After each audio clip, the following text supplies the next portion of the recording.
இரண்டாம் கட்ட பேச்சுவார்த்தைக்கு வரவே முடியாது என்று சொல்லி ஈரான் அடியோடு மறுப்பு தெரிவித்திருக்கிறது. இது தொடர்பாக கிடைக்கப்பெற்ற தகவல்களை விரிவாக இந்த காணொலியில் பார்க்க இருக்கின்றோம். அதேவேளையில் ஈரான் பெருமளவு ஆயுதங்களை குவித்து வருவதாக இன்னும் ஒரு தகவல் ஒன்று வெளியாகி இருக்கிறது. இந்த இரண்டு பிரதான செய்திகள் உட்பட இன்று ஞாயிற்றுக்கிழமை மாலை வேளையில் இடம்பெற்ற மேலும் பல முக்கியமான சம்பவங்களை தொகுத்து இந்த காணொலியில் பார்க்க போகின்றோம். தமிழடியான் வேர்ல்டு யூடியூப் சேனலுக்கு உங்கள் அனைவரையும் வருகவென அன்புடன் வரவேற்கின்றேன்.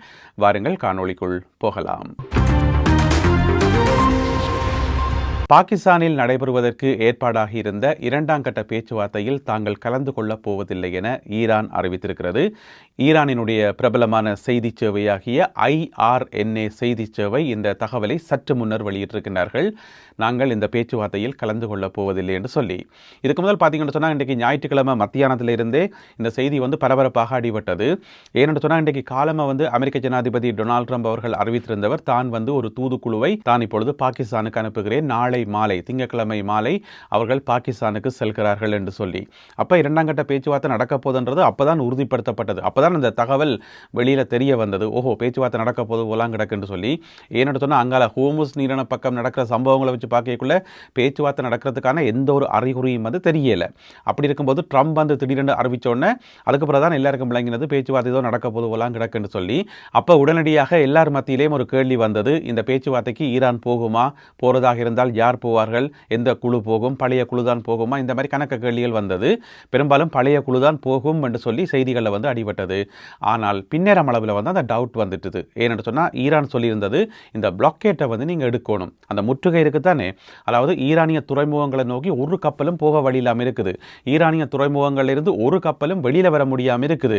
கடந்த 7-8 நாளாக போகுது, நாளைக்கு திங்கட்கிழமை 8 நாட்கள் ஆக போகுது. எனவே 8 நாட்களாக அமெரிக்கா மறைச்சு வச்சிருக்குது. அந்த பிளாக்கேட்டை எடுங்க. அது ஒரு சர்வதேச கடல் கொள்ளை, அது சர்வதேச சட்டங்களுக்கு முரணானது. அதனால இந்த முற்றுகையை விலக்குங்க, விலக்கி நீங்க பின்வாங்கி போங்க, வழக்கம் போல கப்பல்களை போக விடுங்க, எங்களுடைய துறைமுகத்தில் எங்களை பிசினஸ் செய்ய விடுங்கன்னு சொல்லி ஈரான் வலியுறுத்தி கொண்டே இருந்தது.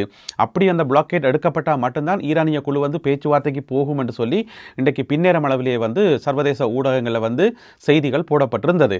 இப்போ பார்த்தீங்கன்னு சொன்னா ஈரான் உத்தியோகபூர்வமாகவே மறுத்திருக்கிறது, இந்த பேச்சுவார்த்தைக்கு நாங்கள் போக மாட்டோம் என்று சொல்லி. ஏனென்று சொன்னால் போன முறை பேச்சுவார்த்தைக்கு போன போதே ஈரான் சொல்லியிருந்தது பேச்சுவார்த்தையினுடைய அடிப்படையை நம்பிக்கை தான். முதல்ல நம்பிக்கை, இந்த யுரேனியத்தை ஒப்படைக்கிறதா ஒப்படைக்காம விடுறதா, எதிர்காலத்தில் செறிவூட்டுறதா செறிவூட்டாம விடுறதா, ஹோமுஸை திறக்கிறதா திறக்காம விடுறதா, இதெல்லாம் பிறகு, அதெல்லாம் 2ஆம் பட்சம். முதல்ல எங்களுக்கு நம்பிக்கை வரணும், உங்களில் எங்களுக்கு நம்பிக்கை இல்லையாப்பா என்று சொல்லி போன முறையே ஈரான் சொல்லி போட்டது. எனவே நம்பிக்கை வரும்படியாக அமெரிக்கா நடந்து கொள்ளணும் என்றுதான் ஈரானுடைய ஒரே ஒரு கோரிக்கையாக இருந்தது. ஆனா அமெரிக்கா அப்படி எதுவும் நடந்து கொண்ட மாதிரியே தெரியல. அதிலே மிக முக்கியமாக ஜனாதிபதி டொனால்ட் ட்ரம்ப் இருக்கார் தானே, அவர் ஒவ்வொரு நாளும் விடுற அந்த அறிக்கைகளை பார்த்தாலே ஒருத்தருக்குமே நம்பிக்கை வராது. எனவே இந்த பிளாக்கேட்டால தான் இந்த பேச்சுவார்த்தை இப்போ தடைப்பட்டிருக்கின்றது எங்களுக்கு தெள்ள தெளிவாக விளங்குது.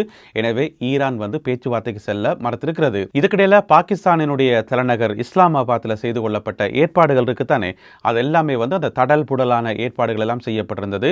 முதல்ல லாக்டவுன் போடப்பட்டிருக்கிறது. இப்போ மக்கள் வெளியில் வரையிலாது, வீதிகளில் நடமாட முடியாது, லாக்டவுன். ரெண்டாவது பாதுகாப்பு பயங்கரமாக பலப்படுத்தப்பட்டிருக்கு. அதாவது முதல் சுற்று பேச்சுவார்த்தை நடக்கக்குள்ள என்னென்ன ஏற்பாடுகள் எல்லாம் செய்யப்பட்டதோ அதே ஏற்பாடுகள்லாம் இப்பவும் செய்யப்படுது. ஏன்னு சொன்னால் இந்த முறை அமெரிக்காவினுடைய துணை ஜனாதிபதி JD வான்ஸ் வருவார் என்று சொல்லி எதிர்பார்க்கப்படுகிறது. பெரும்பாலும் அவர் தான் வருவார் என்று சொல்லி. எனவே ஒரு நாட்டினுடைய துணை ஜனாதிபதி வரும்போது என்னென்ன பாதுகாப்பு ஏற்பாடுகள் நடக்கும்ன்றது எங்கள் எல்லாருக்குமே தெரியும். அது மட்டும் இல்லாமல் தலைநகர் இஸ்லாமாபாத்தில் இருக்கக்கூடிய 3 முக்கியமான பல்கலைக்கழகங்கள் இன்றையில இருந்து ஆன்லைன் கிளாஸஸுக்கு மாறி இருக்குது. அதாவது மாணவர்களை பல்கலைக்கழகத்துக்கு வர வேண்டாம், நீங்கள் வீட்டிலே இருந்து ஆன்லைனில் படிங்கன்னு சொல்லி இந்த மாதிரி நிறைய ஏற்பாடுகள். போன முறை பேச்சுவார்த்தை நடந்த அந்த செரீனா ஹோட்டலுக்கு தானே 5 நட்சத்திர விடுதி செரீனா ஹோட்டல், அதுதான் இந்த முறையும் தெரிவு செய்யப்பட்டிருக்கிறது. அங்கேயும் பாதுகாப்பு பலப்படுத்தப்பட்டிருக்கிறது. எனவே எல்லாமே ரெடி. சுருக்கமாக சொல்ல போனால் மாப்பிள்ளை ரெடி, மண்டபம் ரெடி, மேளதாளங்கள் ரெடி, எல்லாம் ரெடி. கல்யாணம் செய்து வைக்கிறதுக்கு பெரியவர்கள் முதற்கொண்டு ஊர் மக்கள் இருந்து எல்லாருமே ரெடி. ஆனால் மணப்பெண் இருக்கிறாதானே, பொம்பளை இருக்கிறாதானே, அவா சொல்லி போட்டா எனக்கு இந்த கல்யாணத்தில் விருப்பமே இல்லை, மாப்பிள்ளையில நம்பிக்கையே இல்லையப்பா, நம்பிக்கை இல்லாமல் இப்படி கல்யாணம் கட்டுறது, கல்யாணத்துக்கு முதலே நம்பிக்கை இல்லைன்னு சொன்னால் கல்யாணம் கட்டின பிறகு என்னென்ன பிரச்சனைகள் வரும் தெரியாது தானே. எனவே நம்பிக்கை இல்லை, எனக்கு கல்யாணமே வேண்டாம் என்று சொல்லி பொம்பளை இப்போ மறுப்பு சொல்லியிருக்கிறார். இப்படி தான் சொல்ல முடியும் அங்கே நடக்கிற சம்பவங்களை பார்க்கக்குள்ள. ஏன்னு சொன்னால் கிட்டத்தட்ட இது ஒரு கட்டாய கல்யாணம் மாதிரி தான், ஒரு வற்புறுத்தி செய்ய செய்யப்படுற கல்யாணம் மாதிரி தான். எனவே அது வந்து இப்போ தடைப்பட்டிருக்கிறது. இன்றைக்கு இரவுக்கோ அல்லது நாளைக்கு காலமையோ இந்த மத்தியஸ்த நாடுகள் இருக்கு தானே, பாகிஸ்தானோ துருக்கியோ ஏனைய நாடுகளோ ஒரு மாதிரி ஈரானோட கதைச்சு பேசியெல்லாம் சொல்லி ஒரு மாதிரி பேச்சுவார்த்தை போங்கப்பா, போய் கதைக்க வேண்டியது அங்கே கதைங்கப்பான்னு சொல்லி ஏதாவது சொல்லலாம் தானே. எனவே அப்படி ஏதாவது வற்புறுத்தி ஈரான் வந்து விருப்பம் இல்லாமல் இந்த பேச்சுவார்த்தைக்கு போனாலே ஒழிய மற்றபடி இப்போ ஈரான் வந்து வரவே மாட்டோம் என்று சொல்லியிருக்குது. இந்த பிரச்சனையை வந்து சிம்பிளாக தீர்க்கணும் என்று சொன்னால், சாதாரணமாக தீர்க்கணும் என்று சொன்னால் அந்த முற்றுகையை வந்து அமெரிக்கா கைவிடணும், கைவிட்டு பின்வாங்கி போகணும். ஈரானிய துறைமுகங்களுக்கு கப்பல்கள் வந்து போக விடணும். இப்போ அமெரிக்க ஜனாதிபதி டொனால்ட் ட்ரம்ப் இன்றைய காலமாக சொன்னவர் தானே, ஒரு நாளைக்கு $500 மில்லியன் வந்து ஈரானுக்கு நஷ்டம் என்று சொல்லி. $500 மில்லியன், அது உண்மையா பொய்யான்னு தெரியல, ஒருவேளை உண்மையிலே வெப்பமே. அப்போ ஒரு நாளைக்கு $500 மில்லியன் நஷ்டம் என்று சொன்னால் ஈரானுக்கு இந்த 7 நாள் 8 நாளில் வந்து எவ்வளவு நஷ்டம் ஏற்பட்டிருக்கும். அப்போ அது டொனால்ட் ட்ரம்ப் அவர்களுக்கு தெரியும் தானே எவ்வளவு நஷ்டம் ஏற்பட்டிருக்கும் என்று சொல்லி. அப்போ அதனால வந்து பாதிக்கப்படுறது ஈரானில் இருக்கக்கூடிய அப்பாவி மக்கள் தானே. எனவே லட்சக்கணக்கான மக்களோட வாழ்க்கையை வந்து கேள்விக்குறியாக்கி போட்டு இந்த மாதிரி ஒரு முற்றுகையை போட்டுட்டு இப்போ நீங்கள் இஸ்லாமிய புரட்சிகர காவல் படையை வந்து பழிவாங்க போறீங்களா, போய் பழிவாங்குங்க. அல்லது ஈரானிய அரசாங்கத்தை போய் பழிவாங்க போறீங்களா, பழிவாங்குங்க. That's not a problem.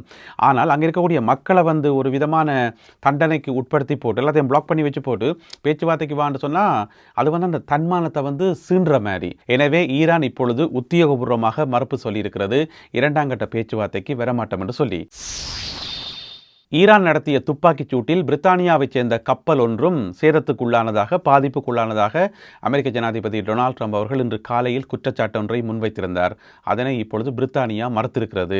எங்களுடைய கப்பல்கள் எதுவுமே எந்த விதமான தாக்குதலுக்கும் இலக்காகவில்லை, எங்களுடைய கப்பல்களை நோக்கி துப்பாக்கிச் சூடு நடத்தப்படவும் இல்லை, நாங்கள் இதை மறுக்கிறோம் என்று சொல்லி பிரித்தானியா வந்து மறுத்திருக்கிறது. என்ன பிரச்சனை என்று சொன்னால், நேற்று சனிக்கிழமை வந்து 2 இந்திய கப்பல்களை நோக்கி IRGC வந்து இஸ்லாமிய புரட்சிகர காவல் படை வந்து துப்பாக்கிச் சூடு நடத்தினது எல்லாருக்குமே தெரியும். அந்த செய்தி உடனடியாக எல்லா உலக ஊடகங்களையும் வந்தது, எல்லா இடம் வந்து பரபரப்பாக அடிபட்டது. எனவே ஒரு கப்பல் வந்து தாக்குதலுக்கு இலக்காகுது என்று சொன்னால் அது உடனடியாக உலகத்தில் இருக்கக்கூடிய சகல ஊடகங்களையும் அந்த செய்தி வரும் என நாங்கள் எல்லாம் இங்கே சொல்லுவோம் என. ஆனால் இன்றைக்கு காலமாக டொனால்ட் ட்ரம்ப் அவர்கள் சொல்லும் வரைக்கும் ஒருத்தருக்குமே தெரியாது பிரித்தானிய கப்பல் வந்து தாக்குதலுக்கு இலக்கான என்று சொல்லி. இப்போ பிரித்தானிய அரசாங்கம் வந்து அதை மறுத்திருக்கிறது, எங்களுடைய கப்பல் எதுவுமே எந்த ஒரு தாக்குதலுக்கும் உள்ளாகவில்லை என்று சொல்லி.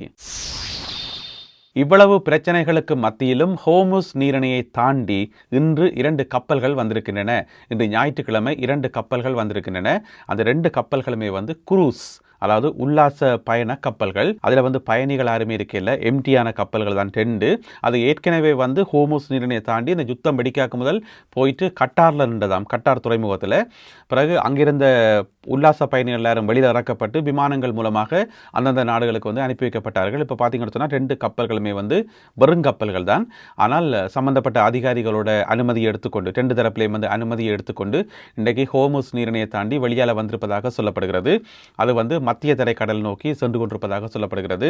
நீங்கள் கேள்விப்பட்டிருப்பீங்கள், ஜெர்மனில் வந்து ஒரு நிறுவனம் ஒன்று இருக்குது, இந்த டூர் ஆப்ரேட்டர்ஸ், விமான சேவைகளை நடத்துபவர்கள், குரூஸ் சேவைகளை நடத்துபவர்கள், TUI என்று சொல்லி ஒரு பிரபலமான கம்பெனி உண்டு. அவர்களுக்கு சொந்தமான 2 உல்லாச கப்பல்கள் தான் இன்றைக்கு ஹோர்முஸ் நீரிணையை தாண்டி வெளியே வந்துள்ளன. ஈரான் முன்பை விட அதிகமாக ஆயுதங்களை குவித்து வருகிறது என்று சொல்லி நியூயார்க் டைம்ஸ் பத்திரிகை வந்து செய்தி வெளியிட்டிருக்கிறது. அதாவது இப்போ சமாதான காலம் தானே, இதை பயன்படுத்தி ஏராளமான ஆயுதங்களை மளமளன்று வேகமாக உற்பத்தி செய்கிறதாம் ஈரான். அது மட்டும் இல்லாமல் நிறைய ஆயுதங்கள் வந்து இந்த மண்ணுக்குள்ளே வந்து புதஞ்சிருந்தது, இப்போ அண்டர் கிரவுண்டில் வைக்கிறது தானே. அப்போ அமெரிக்காவினுடைய வான்படையும் இஸ்ரேலிய வான்படையும் வந்து அந்த அண்டர் கிரவுண்ட் வாசலுக்கு வந்து குண்டை போட்டு அதை பிளாக் பண்ணுறது. அப்போ எப்படி பார்த்தாலுமே நிலத்துக்கடியில் வந்து நிறைய ஏவுகணைகள் இருக்கும், எங்கெங்கெல்லாம் இருக்குன்னு சொல்லி ஈரானுக்கு தெரியும் தானே. எனவே அதெல்லாம் வந்து இப்போ தோண்டி எடுக்கப்படுதாம், அது ஒரு பக்கம். மற்றது புதிதாக வந்து நிறைய ஆயுதங்கள் வந்து உற்பத்தி நடக்குதாம் என்று சொல்லி. அதில் பார்த்தீங்கன்னு சொன்னால் இந்த போர் நடக்காக்க முதல் இருந்த பாலிஸ்டிக் ஏவுகணைகள் இருக்குத்தானே, அதாவது யுத்தம் ஆரம்பிக்காக்க முதல் ஈரான்கிட்ட இருந்த மொத்த பாலிஸ்டிக் ஏவுகணைகள் இருக்குத்தானே, அதில் வந்து இப்போ 70% திரும்ப குழந்தாச்சாம். அது வந்து தாக்குதல் நடத்தினது குறைஞ்சிருக்கு தானே, அந்த ஸ்டாக் வந்து இப்போ 70% உயர்த்தப்பட்டிருக்காம். இன்னும் ஒரு கொஞ்ச நாள் போனால் அது 100% வந்துடும் என்று சொல்லி. அதே மாதிரி லோஞ்சர்ஸ் இருக்குத்தானே, இந்த ஏவுகணைகளை ஏவுகின்ற லோஞ்சர்ஸ், அது வந்து 60% திருப்பி கொண்டாச்சாம்னு சொல்லி, அதே போல் ட்ரோன்கள் வந்து இப்போ 40% ட்ரோன்கள் வந்து திரும்ப கொண்டு வரப்பட்டிருக்குன்னு சொல்லி, ஏன்னு சொன்னால் ஈரான் வந்து நிறைய ட்ரோன்களை தான் ஏவினது.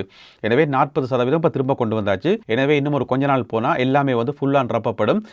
வேகமாக ஆயுதங்களை குவித்து வருகிறது ஈரான் என்று சொல்லி, இதுக்கிடையில் வந்து இஸ்லாமிய புரட்சிகர காவல்படை இருக்குதானே, அவர்களுடைய விமானப்படையாகிய IRGC ஏரோஸ்பேஸ் என்று சொல்லி அந்த படையினுடைய தளபதி, அவருடைய பேர் வந்து மஜித் மூசவி. இப்போ நீங்கள் படத்தில் பார்க்குற இவர் வந்து ஒரு வீடியோ ஒன்று ரிலீஸ் பண்ணியிருக்கிறார்.